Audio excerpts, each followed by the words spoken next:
ನಮಸ್ಕಾರ. ಕೃತಕ ಬುದ್ಧಿಮತ್ತೆ, ತಂತ್ರಜ್ಞಾನದ ದೇಶೀಕರಣ ಮತ್ತು ಕನ್ನಡದ ಜಾಗತೀಕರಣ. 2005ರಲ್ಲಿ ಚಿದಾನಂದ ಮೂರ್ತಿಯವರು ಕನ್ನಡ ಅಳಿದು ಹೋಗುವ ಭಾಷೆ ಅಂತ ವಿಶ್ವಸಂಸ್ಥೆ ದಾಖಲು ಮಾಡಿದೆಯಂತೆ. ಇದನ್ನು ಪಾಟೀಲ್ ಪುಟ್ಟಪ್ಪನವರು ಹೇಳಿದರು ಅಂತ ಹೇಳಿ ಕನ್ನಡಿಗರು ಕಳವಳಕ್ಕೆ ಒಳಗಾಗುವಂತೆ ಮಾಡಿದರು. 1960 ಮತ್ತು 90ರ ದಶಕಗಳ ಚಿಂತನೆಗಳನ್ನು ಹೊಂದಿದ್ದ, ಎಂದಿಗೂ ಹೊಸದನ್ನು ಕಲಿಯೋದಕ್ಕೆ ಪ್ರಯತ್ನ ಮಾಡದ ಗಣಕಗಳು ಅಂತರ್ಜಾಲ ಜಗತ್ತಿನ ಭಾಷೆಗಳ ಮೇಲೆ ಯಾವ ಪರಿಣಾಮಗಳನ್ನ ಉಂಟು ಮಾಡ್ತವೆ ಅಂತ ಎಂದಿಗೂ ಅರಿಯಲು ಬಯಸದ ಡಾಕ್ಟರ್ ಚಿದಾನಂದ ಮೂರ್ತಿಯವರು ಇಂಥ ಹೇಳಿಕೆ ಕೊಟ್ಟಿದ್ದರಲ್ಲಿ ಯಾವುದೇ ಸೋಜಿಗ ಕೂಡ ಇರಲ್ಲ. ಈಗ ಕರ್ನಾಟಕ ಸರ್ಕಾರದ ಕನ್ನಡ ಅಭಿವೃದ್ಧಿ ಪ್ರಾಧಿಕಾರದ ಅಧ್ಯಕ್ಷರಾಗಿರುವ ಪುರುಷೋತ್ತಮ ಬಿಳಿಮಲೆಯವರು ಕೂಡ ದಿನವೂ ಒಂದು ಕಾರ್ಯಕ್ರಮಕ್ಕೆ ಹೋಗಿ ಕನ್ನಡ ಅಳಿದು ಹೋಗ್ತಾ ಇದೆ, ಹಿಂದಿ ಅಷ್ಟು ಬೆಳೀತಾ ಇದೆ, ಹಾಗೆ ಹಬ್ಬುತ್ತಾ ಇದೆ, ಹೀಗೆ ನುಗ್ಗುತ್ತಾ ಇದೆ ಅಂತ ಹೇಳಿ ಕನ್ನಡಿಗರು ನಿರಾಶೆಗೊಳ್ಳುವಂತೆ ಮಾಡ್ತಾ ಇದ್ದಾರೆ. ಏನು ಮಾಡಿದ್ರೆ ಏನು ಫಲ, ಮುಂದಿನ 40-50 ವರ್ಷಗಳಲ್ಲಿ ಕನ್ನಡ ಇಲ್ಲದಂತೆ ಆಗುತ್ತೆ ಅನ್ನುವ ನಿರಾಶೆಯ ಬೀಜಗಳನ್ನ ಅವರು ಬಿತ್ತುತ್ತಾ ಇದ್ದಾರೆ. ಕನ್ನಡ ಅಭಿವೃದ್ಧಿ ಪ್ರಾಧಿಕಾರದ ಮೂಲಕ ನಿಜವಾಗಿಯೂ ತಂತ್ರಜ್ಞಾನದಿಂದ ಕನ್ನಡ ದಿನದಿಂದ ದಿನಕ್ಕೆ ಹೇಗೆ ಗಟ್ಟಿಯಾಗಿ ಬೇರೂರ್ತಾ ಇದೆ, ಹಬ್ತಾ ಇದೆ, ಮತ್ತೆ ಹಬ್ಸೋದಕ್ಕೆ ಗಟ್ಟಿಯಾಗಿ ಬೇರೂರೋದಕ್ಕೆ ಏನು ಮಾಡಬೇಕು ಅನ್ನುವ ಸಂಶೋಧನೆಗಳನ್ನ ಮಾಡಿಸೋದ್ರ ಬದಲು ಪುರುಷೋತ್ತಮ ಬಿಳಿಮಲೆಯವರು ಆತಂಕವನ್ನ ಮತ್ತು ನಿರಾಶೆಯನ್ನ ಬಿತ್ತುತ್ತಾ ಇದ್ದಾರೆ. ಡಾಕ್ಟರ್ ಚಿದಾನಂದ ಮೂರ್ತಿಯವರು ಹೇಳಿಕೆ ಕೊಟ್ಟ ನಂತರ 2006ರಲ್ಲಿ ನಾನು ಕನ್ನಡ ಕಣ್ಮರಿಯಾಗದೆ ಅನ್ನುವ ಒಂದು ದೀರ್ಘ ಲೇಖನವನ್ನು ಬರೆದು ಮುಂದಿನ ದಿನಗಳಲ್ಲಿ ತಂತ್ರಜ್ಞಾನ ಭಾಷೆಗಳ ಮೇಲೆ, ಜಗತ್ತಿನ ಎಲ್ಲ ಭಾಷೆಗಳ ಮೇಲೆ ಮತ್ತು ಭಾಷೆಗಳ ವಿಷಯದಲ್ಲಿ ಎಂತಹ ಅನೂಹ್ಯವಾದಂಥ ಬದಲಾವಣೆಗಳನ್ನ ತರಬಹುದು ಅಂತ ಚರ್ಚೆ ಮಾಡಿದ್ದೆ. 2012ರಲ್ಲಿ ಪಠ್ಯ ಅಂದರೆ ಟೆಕ್ಸ್ಟು, ಧ್ವನಿ ಅಂದರೆ ವಾಯ್ಸು ಮತ್ತು ಅನುವಾದ ಟ್ರಾನ್ಸ್ಲೇಷನು, ಈ ಮೂರು ಯಾಂತ್ರಿಕವಾಗಿ ಗಣಕಗಳ ಮೂಲಕ ಒಂದರಿಂದ ಇನ್ನೊಂದು ಮಾರ್ಪಾಡಾಗೋದು, ಹಾಗೆಯೇ ಕನ್ನಡ OCRಗೆ ಒಳಗಾಗೋದು, ಹೇಗೆ ಕನ್ನಡವನ್ನು ಅಂತರ್ಜಾಲದಲ್ಲಿ ನೆಲೆ ನಿಲ್ಲಿಸಬಲ್ಲವು ಅನ್ನುವ ಚರ್ಚೆಯನ್ನು ಕೂಡ ಮಾಡಿದ್ದೆ. ಅರುಹು ಕುರುಹು ಪತ್ರಿಕೆಯವರು ಹೊರತಂದ ತಂತ್ರಜ್ಞಾನದ ದೇಶೀಕರಣ, ಕನ್ನಡದ ಜಾಗತೀಕರಣ ವಿಶೇಷ ಸಂಚಿಕೆಯ ಸಂಪಾದಕತ್ವ ವಹಿಸಿಕೊಂಡಿದ್ದಂಥ ನಾನು ಆ ಸಂಪಾದಕೀಯ ಲೇಖನದಲ್ಲಿ ಕನ್ನಡ ಜಾಗತೀಕರಣಗೊಂಡು ಎಲ್ಲ ಕಡೆ ಹಬ್ಬುವ ನೆಲೆಗಳನ್ನು ಕುರಿತಾಗಿ ಚರ್ಚೆ ಮಾಡಿದ್ದೆ. ಈ ದಿಕ್ಕಿನಲ್ಲಿ ಆಸಕ್ತಿ ಇರುವವರು ವಿವರಣೆಯಲ್ಲಿ ಕೊಟ್ಟಿರುವ ಲಿಂಕ್ ಮತ್ತು ಕೊಂಡಿಯಲ್ಲಿ ದಕ್ಕುವ ಪುಸ್ತಕಗಳನ್ನ ಓದಬಹುದು. ಈ ವರ್ಷ ಆಗಸ್ಟ್ ತಿಂಗಳಿನಲ್ಲಿ ತಂತ್ರಜ್ಞಾನ ದೇಶೀಕರಣಗೊಂಡು ಕನ್ನಡ ಜಾಗತೀಕರಣಗೊಳ್ಳುವ ಒಂದು ಮಹಾನ್ ಅವಕಾಶವನ್ನು ಗೂಗಲ್ ಸಂಸ್ಥೆ ನಮಗೆ ತೆರೆದಿಟ್ಟಿದೆ. ಆ ಕುರಿತಾಗಿ ನಾನು ಇಂದಿನ ಕನ್ನಡ ರಾಜ್ಯೋತ್ಸವದ ದಿನ ವಿಶೇಷವಾಗಿ ಚರ್ಚೆ ಮಾಡ್ತಾ ಇದ್ದೀನಿ. ಈ ವರ್ಷದ ಆಗಸ್ಟ್ ತಿಂಗಳಲ್ಲಿ ಗೂಗಲ್ ಟ್ರಾನ್ಸ್ಲೇಟ್ಗೆ ಕನ್ನಡ ಭಾಷೆಗೆ ಸಂಬಂಧಿಸಿದಂತೆ ಹೊಸ ಕೃತಕ ಬುದ್ಧಿಮತ್ತೆ ಆಧಾರಿತ ಅಂದರೆ AI ಆಧಾರಿತ ತಕ್ಷಣ ಅನುವಾದ ಅಂದರೆ ಲೈವ್ ಟ್ರಾನ್ಸ್ಲೇಷನ್ನು, ಹಾಗೆ ಭಾಷಾ ಅಭ್ಯಾಸ ಅಂದರೆ ಲ್ಯಾಂಗ್ವೇಜ್ ಲರ್ನಿಂಗ್ ಟ್ರೈನಿಂಗ್ ಟೂಲ್ಸ್ನ ಸೇರಿಸಲಾಗೈತೆ. ಈ ಹೊಸ ಸಾಮರ್ಥ್ಯಗಳನ್ನ ಒದಗಿಸಲಾಗೈತೆ. ಈ ಸೌಕರ್ಯ ಭಾರತದ ಬಹುತೇಕ ದೊಡ್ಡ ಭಾಷೆಗಳಿಗೆ ಈಗಾಗಲೇ ದಕ್ಕಿದಂತಾಗಿದೆ. ಇದರಿಂದ ನಮಗೆ ಏನೇನು ಲಾಭಗಳಾಗ್ತವೆ ಅನ್ನೋದನ್ನು ಒಂದೊಂದಾಗಿ ನಾವು ನೋಡೋಣ. ಸ್ಮಾರ್ಟ್ಫೋನು, ಕ್ಯಾಮ್ರಾ, ಮೈಕ್ ಅಥವಾ ಧ್ವನಿ ಒಳ ಹೂಡಿಕೆಗಳನ್ನ ಇನ್ಪುಟ್ಗಳನ್ನ ಬಳಸಿ ಪ್ರತ್ಯಕ್ಷವಾದ ಸಮಾಲೋಚನೆಯಲ್ಲಿ ಭಾಷಾಂತರವನ್ನು ನಾವು ಪಡೆಯಬಹುದು.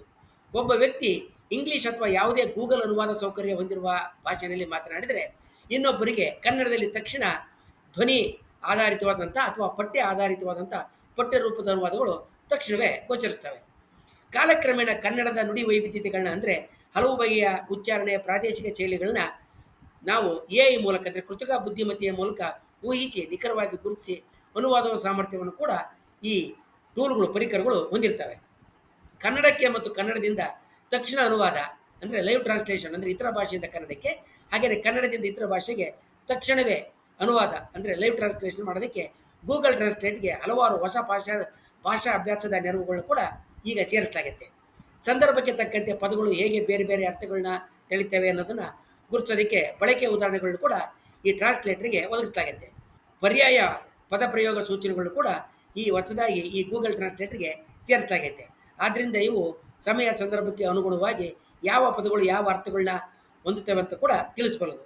ಉಚ್ಚಾರಣೆ ಅಭ್ಯಾಸವನ್ನು ಕೂಡ ಈ ಗೂಗಲ್ ಟ್ರಾನ್ಸ್ಲೇಟ್ಗೆ ಸೇರಿಸಲಾಗೈತೆ. ಬಳಕೆದಾರ ಉಚ್ಚರಿಸಿದ ಧ್ವನಿಯ ಗುಣಮಟ್ಟಕ್ಕೆ ಕೃತಕ ಬುದ್ಧಿಮತ್ತೆ ಅಂದರೆ AI ತಕ್ಷಣ ಅಂಕ ಮತ್ತು ಸೂಚನೆ ನೀಡಿ ಸುಧಾರಿಸೋದಕ್ಕೆ ಮುಂದಾಗುತ್ತೆ. ಸಾಂದರ್ಭಿಕ ವರ್ಣಗಳನ್ನು ಕೂಡ ಈ ಟ್ರಾನ್ಸ್ಲೇಟ್ ಒದಗಿಸಬಲ್ಲದು. ಒಂದು ಪದ ಅದರ ಯಾವ ವಾಕ್ಯದಲ್ಲಿ ಸೇರಿದೆ, ಅದು ಯಾವ ಸಂದರ್ಭದಲ್ಲಿ ಯಾವ ಅರ್ಥ ಕೊಡುತ್ತೆ ಅಂತ ಕೂಡ ಹೇಳಬಲ್ಲದು. ಒಂದೇ ಪದ ವಾಕ್ಯ ಕಾನೂನು, ವೈದ್ಯಕೀಯ, ಪ್ರವಾಸ, ಶಿಕ್ಷಣ ಇತ್ಯಾದಿ ಕ್ಷೇತ್ರಗಳಲ್ಲಿ ಹೇಗೆ ವಿವಿಧ ಅರ್ಥಗಳನ್ನ ಹೊಂದಿದೆ ಅಂತ ಕೂಡ ಈ ಗೂಗಲ್ ಟ್ರಾನ್ಸ್ಲೇಟು ಕೃತಕ ಬುದ್ಧಿಮತ್ತೆಯಿಂದ ತಿಳಿಸ್ಕೊಳ್ಬಹುದು. ಗೂಗಲ್ ಟ್ರಾನ್ಸ್ಲೇಟು ಕನ್ನಡ ಭಾಷೆಗೆ ಸಂಬಂಧಿಸಿದಂತೆ ಹೊಸ AI ಆಧಾರಿತ ತಕ್ಷಣ ಅನುವಾದದ ಸೌಕರ್ಯಗಳನ್ನ ಹೇಗೆ ಕಲ್ಪಿಸಿಕೊಡ್ತಾ ಇದೆ ಅಂತ ಹೇಳಿದ್ರೆ, ಇಬ್ಬರು ಬೇರೆ ಬೇರೆ ಭಾಷಿಕರು ಮಾತಾಡಬೇಕಾದ್ರೆ ಈ ಆ್ಯಪ್ ಮಧ್ಯವರ್ತಿಯಾಗಿ ಎರಡು ದಿಕ್ಕಿನಲ್ಲೂ ಕೂಡ ಅನುವಾದವನ್ನು ಮಾಡುತ್ತೆ. ಹೊಸದಾದಂಥ ಎಲ್ಲ ಕೃತಕ ಬುದ್ಧಿಮತ್ತೆ ಅಂದರೆ ಎ ಐ ಮಾದರಿಗಳನ್ನ ಸಂದರ್ಭಕ್ಕೆ ತಕ್ಕಂತೆ ಒಗ್ಗೂಡಿಸಿ ಅಂದರೆ ಕಾಂಟೆಕ್ಸ್ಟ್ ರಿಟೆನ್ಷನ್ ಮಾಡಿ ಹಿಂದಿನ ಸಾಲುಗಳ ಜೊತೆಗೆ ಅರ್ಥದ ನಿರಂತರತೆಯನ್ನು ಕಾಪಾಡುವಂತೆ ಇದು ಅನುವಾದವನ್ನು ಕೂಡ ಮಾಡಬಹುದು. ಒಟ್ಟಾರೆಯಾಗಿ ಹೇಳೋದಾದರೆ ನಾವು ಹೊಸ ಕೃತಕ ಬುದ್ಧಿಮತ್ತೆಯ ಬಳಕೆಯಿಂದ ಅಂದರೆ ಗೂಗಲ್ ಟ್ರಾನ್ಸ್ಲೇಟ್ ಎ ಐ ಬಳಕೆಯಿಂದ ಗೂಗಲ್ ಈಗ ಅನುವಾದ ಮಾತ್ರ ಅಲ್ಲ, ಕಲಿಕೆ, ಸಂಭಾಷಣೆ ಮತ್ತು ಪ್ರಾಯೋಗಿಕ ಬಳಕೆಗೆ ಸೂಕ್ತವಾದಂತಹ ಬುದ್ಧಿವಂತ ಭಾಷಾ ಸಹಾಯಕನಾಗಿ ಇದು ವಿಕಾಸಗೊಳ್ಳುವ ಎಲ್ಲ ಸಾಮರ್ಥ್ಯಗಳನ್ನು ಮತ್ತು ಸಾಧ್ಯತೆಗಳನ್ನ ಹೊಂದಿದೆ. ಇದು ಪ್ರವಾಸ, ಶಿಕ್ಷಣ, ವಾಣಿಜ್ಯ, ರಾಯಭಾರಿ ಕಚೇರಿಗಳಲ್ಲಿ, ಆನ್ಲೈನ್ ಸಂಭಾಷಣೆಯಲ್ಲಿ ಸೇರಿದಂತೆ ಎಲ್ಲ ಕ್ಷೇತ್ರಗಳಲ್ಲಿ ನಮ್ಮ ಕನ್ನಡದ ಭಾಷಾ ಪರಿಧಿಯನ್ನು ಹಿಗ್ಗಿಸ್ತದೆ ಮತ್ತು ಇರುವ ಅಡಚಣೆಗಳನ್ನ ದಾಟಿ ಮುಂದಕ್ಕೆ ಹೋಗೋದಕ್ಕೆ ಮಾಡುತ್ತೆ. ಆ ಮೂಲಕ ಕನ್ನಡವನ್ನು ದೇಶೀಯ ಭಾಷೆಯಿಂದ ಜಾಗತಿಕ ಭಾಷೆಯನ್ನಾಗಿ ಮಾಡುವ ಸಾಮರ್ಥ್ಯವನ್ನು ಕೂಡ ಇದು ಹೊಂದಿದೆ. ಗೂಗಲ್ ಟ್ರಾನ್ಸ್ಲೇಟ್ನಿಂದ ಕನ್ನಡ ಭಾಷೆಗೆ ಸಂಬಂಧಿಸಿದಂಥ ಹೊಸ ಕೃತಕ ಬುದ್ಧಿಮತ್ತೆ ಆಧಾರಿತ ತಕ್ಷಣದ ಅನುವಾದದಿಂದ ನಮಗೆ ಶಿಕ್ಷಣ ಕ್ಷೇತ್ರದಲ್ಲಿ ಹೊಸ ದಾರಿಗಳನ್ನು ತೆರೆದುಕೊಳ್ತಕ್ಕಂಥ ಎಲ್ಲ ಸಾಧ್ಯತೆಗಳಿದ್ದಾವೆ. ವಿದೇಶಿ ಭಾಷಾ ಪಾಠಗಳು ಈಗ ಹೆಚ್ಚು ಸಂವಾದಾತ್ಮಕ ಆಗ್ತವೆ. ವಿದ್ಯಾರ್ಥಿಗಳು ಪಠ್ಯವನ್ನಷ್ಟೇ ಅಲ್ಲದೆ ಉಚ್ಚಾರಣೆ, ಬಳಕೆ, ಸಂದರ್ಭ, ಪರಿಹಾರ ರೂಪಗಳು ಕೂಡ ತಕ್ಷಣವೇ ಕಲ್ತ್ಕೊಳ್ಬೋದು. ಶಿಕ್ಷಕರು ಪಾಠ ಮಾಡಬೇಕಾದ್ರೆ ತರಗತಿಯಲ್ಲಿ ಬರುವ ವಿದೇಶಿ ಲೇಖನ, ವಿಡಿಯೋ ಮತ್ತು ಪ್ರಸ್ತಾವನೆಗಳನ್ನ ತಕ್ಷಣವೇ ಕನ್ನಡಕ್ಕೆ ಅನುವಾದಿಸಿ ವಿವರಣೆ ಕೂಡ ಕೊಡಬಹುದು. ಪರೀಕ್ಷೆಗಳಿಗೆ ಅಸೈನ್ಮೆಂಟ್ ಬರೀಬೇಕಾದ್ರೆ ಗೂಗಲ್ ಟ್ರಾನ್ಸ್ಲೇಟರ್ನ ಬಳಸಿ ಎಲ್ಲ ಬಗೆಯ ವ್ಯಾಕರಣ ಮತ್ತು ಪದ ತಿದ್ದುಪಡಿಗಳು ಕೂಡ ಮಾಡ್ಬೋದು. ತಪ್ಪುಗಳನ್ನ ಕೂಡ ಗುರುತಿಸಿ ತಿದ್ದುಪಡಿ ಮಾಡಿ ವಿದ್ಯಾರ್ಥಿಗಳಿಗೆ ಕಲಿಸೋದಕ್ಕೆ ಕೂಡ ಇದು ಸಹಾಯ ಮಾಡುತ್ತೆ. ವಿದೇಶಿ ಗ್ರಂಥಗಳು ಮತ್ತು ಲೇಖನಗಳು, ಜರ್ನಲ್ಗಳಲ್ಲಿ ಬರ್ತಕ್ಕಂಥ ಲೇಖನಗಳನ್ನ ಶಿಕ್ಷಕರು ಗೂಗಲ್ ಟ್ರಾನ್ಸ್ಲೇಟ್ಗಳನ್ನ ಬಳಸಿ ಕನ್ನಡಕ್ಕೆ ಕೃತಕ ಬುದ್ಧಿಮತ್ತೆಯಿಂದ ಅನುವಾದಿಸಿ ತಕ್ಷಣವೇ ಅನುವಾದ ಮಾಡಿ ಆ ಅನುವಾದ ಮಾಡಿದ ಪಾಠವನ್ನು ವಿದ್ಯಾರ್ಥಿಗಳಿಗೆ ವಿವರಿಸೋದಕ್ಕೂ ಸಾಧ್ಯ. ಯಾವುದೇ ಒಂದು ಭಾಷೆಯಿಂದ ಇನ್ನೊಂದು ಭಾಷೆಗೆ ಮಾಡ್ತಕ್ಕಂಥ ಅನುವಾದ ಪದಕ್ಕೆ ಪದವಾಗಿ ಇರೋದಿಲ್ಲ. ಅದು ಸಂದರ್ಭ, ಸಮಯಕ್ಕೆ ತಕ್ಕಂತೆ ಬೇರೆ ಬೇರೆ ಅರ್ಥಗಳನ್ನ ತಿಳಿಯುತ್ತೆ. ಗೂಗಲ್ ಟ್ರಾನ್ಸ್ಲೇಟ್ನ ಈ ಎ ಐ ಕೃತಕ ಬುದ್ಧಿಮತ್ತೆ ಈ ಹೊಸ ನಿಟ್ಟಿನಲ್ಲಿ ಕನ್ನಡ ಭಾಷೆಯನ್ನು ಕಲಿತು ಮುಂದೆ ನಮಗೆ ಹೆಚ್ಚಿನ ಸಹಾಯವನ್ನು ಮಾಡಿ ಸಂದರ್ಭಕ್ಕೆ ತಕ್ಕಂತೆ ಅನುವಾದವನ್ನು ಮಾಡೋ ಸಾಮರ್ಥ್ಯವನ್ನು ಕೂಡ ಅದು ಕಲಿತುಕೊಳ್ಳುತ್ತೆ. ವಿದ್ಯಾರ್ಥಿಗಳು ಹೊಸ ಭಾಷೆ ಕಲಿಬೇಕಾದ್ರೆ ಈಗ ಕೇವಲ ಪದಕೋಶ ಅಂದರೆ ಡಿಕ್ಷನರಿಗಳನ್ನ ಮಾತ್ರ ನೋಡ್ತಾರೆ. ಆದರೆ ಗೂಗಲ್ ಟ್ರಾನ್ಸ್ಲೇಟ್ ಕೃತಕ ಬುದ್ಧಿಮತ್ತೆ ಬೆಂಬಲಿತವಾದಂಥ ಈ ಅನುಕೂಲ ಸಂದರ್ಭ, ಶೈಲಿ ಮತ್ತು ಇತರ ಅಂಶಗಳು ಕೂಡ ಪರಿಗಣಿಸುತ್ತೆ. ಯಾವುದೇ ಒಂದು ಗುಂಪಿನಲ್ಲಿ ಕನ್ನಡ, ತೆಲುಗು, ತಮಿಳು, ಇಂಗ್ಲೀಷ್ ಹೀಗೆ ಹಲವಾರು ಭಾಷೆಗಳನ್ನು ಬಲ್ಲಂಥ ವಿದ್ಯಾರ್ಥಿಗಳಿದ್ದರೆ ಗೂಗಲ್ ಟ್ರಾನ್ಸ್ಲೇಟ್ ಕನ್ನಡ ವಿದ್ಯಾರ್ಥಿಗಳಿಗೆ ಕನ್ನಡದ ಭಾಷಾಂತರವನ್ನು ನೀಡಿ ಹೆಚ್ಚು ಸಮರ್ಥಶಾಲಿಯಾಗಿ ಒಂದು ವಿಷಯವನ್ನು ಅರ್ಥ ಮಾಡಿಕೊಳ್ಳೋದಕ್ಕೆ ನೆನಪು ಮಾಡುತ್ತೆ. ಆದರೆ ಸಹಾಯವನ್ನು ಕೂಡ ಮಾಡುತ್ತೆ. ಗ್ರಾಮೀಣ ಮತ್ತು ಅಲ್ಪ ಸೌಕರ್ಯ ಇರುವ ಜಾಗಗಳಲ್ಲಿ ಇಂಗ್ಲೀಷಿನ ಭಯ ತುಂಬಿ ತುಳುಕುವಲ್ಲಿ ವಿದ್ಯಾರ್ಥಿಗಳಿಗೆ ನಾವು ಅನುವಾದಗಳನ್ನು ಮಾಡಿ ಇಂಗ್ಲೀಷು ಹಾಗೆಯೇ ಕನ್ನಡ, ವಿದೇಶಿ ಯಾವುದೇ ಭಾಷೆ ಹಾಗೆ ಕನ್ನಡದ ಮೂಲಕ ವಿದೇಶಿ ಭಾಷೆಯನ್ನು ಕಲಿಸ್ಬೋದು. ಹಾಗೆಯೇ ಕನ್ನಡದ ಮೂಲಕ ನಾವು ಆ ವಿಷಯವನ್ನು ಹೆಚ್ಚು ಮನದಟ್ಟಾಗಿ ಮಾಡೋದು ಸಾಧ್ಯ. ಶೈಕ್ಷಣಿಕ ಕಾರ್ಯಾಗಾರಗಳಲ್ಲಿ, ಅಧಿವೇಶನಗಳಲ್ಲಿ, ವೆಬಿನಾರ್ಗಳಲ್ಲಿ ಹಾಗೆಯೇ ವಿದೇಶಿಗಳ ಜೊತೆಗೆ ಸಂಪರ್ಕವನ್ನು ಸಾಧಿಸಬೇಕಾದ್ರೆ ಗೂಗಲ್ ಟ್ರಾನ್ಸ್ಲೇಟ್ನ ಎ ಐ ಕೃತಕ ಬುದ್ಧಿಮತ್ತೆ ಬಳಸಿ ನಾವು ಹೆಚ್ಚಿನ ಫಲಪ್ರದವಾದಂಥ ಸಂಭಾಷಣೆಗಳು ಕೂಡ ನಡೆಸ್ಬೋದು. ಪ್ರವಾಸ ಅಥವಾ ವಲಸೆ ಹೋದಾಗ ನಮಗೆ ಮೊದಲು ಎದುರಾಗುವ ಸಮಸ್ಯೆ ಅಂತ ಹೇಳಿದ್ರೆ ಅಲ್ಲಿರುವ ಸ್ಥಳೀಯ ಭಾಷೆ.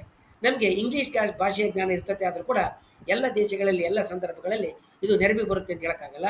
ಆದ್ದರಿಂದ ಗೂಗಲ್ ಟ್ರಾನ್ಸ್ಲೇಟು ನಾವು ಇಂಗ್ಲೀಷ್ ಭಾಷೆ ಇಲ್ಲದೇ ಇರುವ ದೇಶಗಳಿಗೆ ಹೋದಾಗ ಕೂಡ ನಮಗೆ ಸಹಾಯವನ್ನು ಮಾಡುತ್ತೆ. ವಿಮಾನ ನಿಲ್ದಾಣ, ಹೋಟೆಲ್ಲು, ಮೆಡಿಕಲ್ ಶಾಪು, ಪೊಲೀಸ್ ಸ್ಟೇಷನ್ಗಳಲ್ಲಿ ವಿದೇಶಿ ಭಾಷಾ ಜ್ಞಾನ ಇಲ್ಲದೇ ಇದ್ದರೂ ಕೂಡ ಗೂಗಲ್ ಟ್ರಾನ್ಸ್ಲೇಟ್ರು ಎ ಐ ಕೃತಕ ಬುದ್ಧಿಮತ್ತೆ ಟ್ರಾನ್ಸ್ಲೇಟು ನಮಗೆ ನೆರವನ್ನು ಮಾಡುತ್ತೆ ಮುಂದಿನ ದಿನಗಳಲ್ಲಿ ಅಂತ ನಾವು ಕಂಡುಕೋಬಹುದು. ಈಗ ನಾವು ಗೂಗಲ್ ಇಲ್ಲದೆ ಹೇಗೆ ಆಧುನಿಕ ಜೀವನವನ್ನು ಸಾಗಿಸಲಾರೋ ಹಾಗೆಯೇ ಮುಂದಿನ ದಿನಗಳಲ್ಲಿ ಗೂಗಲ್ ಕೃತಕ ಬುದ್ಧಿ ಆಧಾರಿತ ಟ್ರಾನ್ಸ್ಲೇಟ್ ಇಲ್ಲದೆ ನಾವು ಬದುಕಕ್ಕೆ ಆಗದೇ ಇರುವಂಥ ಸಂದರ್ಭ ಕೂಡ ಎದುರಾಗಬಹುದು. ಆದ್ದರಿಂದ ಕನ್ನಡಿಗರಾದ ನಾವು ಈ ಕೃತಕ ಬುದ್ಧಿಮತ್ತೆಯಿಂದ ಅನುವಾದ ಸೇರಿದಂತೆ ಹಲವಾರು ಸೌಲಭ್ಯಗಳನ್ನ ಹೇಗೆ ದಕ್ಕಿಸಿಕೊಳ್ಬೇಕು ಅನ್ನೋ ವಿಚಾರದಲ್ಲಿ ಹೆಚ್ಚಿಗೆ ಶ್ರಮವನ್ನು ವಹಿಸಬೇಕಾಗುತ್ತೆ. ನಾವು ವಿಶ್ವವಿದ್ಯಾಲಯ ಮಟ್ಟಗಳಲ್ಲಿ ಮತ್ತು ಎಲ್ಲ ಶೈಕ್ಷಣಿಕ ರಂಗಗಳಲ್ಲಿ ಮತ್ತು ಬರವಣಿಗೆಯ ಮಾಧ್ಯಮಗಳಲ್ಲಿರುವ ಎಲ್ಲ ವಿಷಯಗಳನ್ನು ನಾವು ಸಾಂಖ್ಯಿಕ ರೂಪಕ್ಕೆ, ಡಿಜಿಟಲ್ ಮಾಧ್ಯಮಕ್ಕೆ ರೂಪಕ್ಕೆ ತಂದು ಅದನ್ನು ಅಂತರ್ಜಾಲದಲ್ಲಿ ತುಂಬಿ ತುಳುಕುವಂತೆ ಮಾಡಬೇಕು. ಮೈಸೂರು ಸೇರಿದಂತೆ ಎಲ್ಲ ವಿಶ್ವವಿದ್ಯಾಲಯಗಳಲ್ಲಿರುವ ವಿಶ್ವಕೋಶಗಳನ್ನು, ನಿಘಂಟುಗಳನ್ನು, ಹಾಗೆಯೇ ಈವರೆಗೆ ಸಂಶೋಧನೆ ಮಾಡಿದಂಥ ಎಲ್ಲ ಲೇಖನಗಳನ್ನು ಮತ್ತು ಪ್ರಬಂಧಗಳನ್ನು ಅಂದರೆ ಥೀಸಿಸ್ಗಳನ್ನ ನಾವು ಗೂಗಲ್ಗೆ ಕೊಡಬೇಕು. ಅಂದರೆ ಸಾಂಖ್ಯಿಕ ರೂಪದಲ್ಲಿ ಅಂತರ್ಜಾಲದಲ್ಲಿ ತುಂಬಬೇಕು.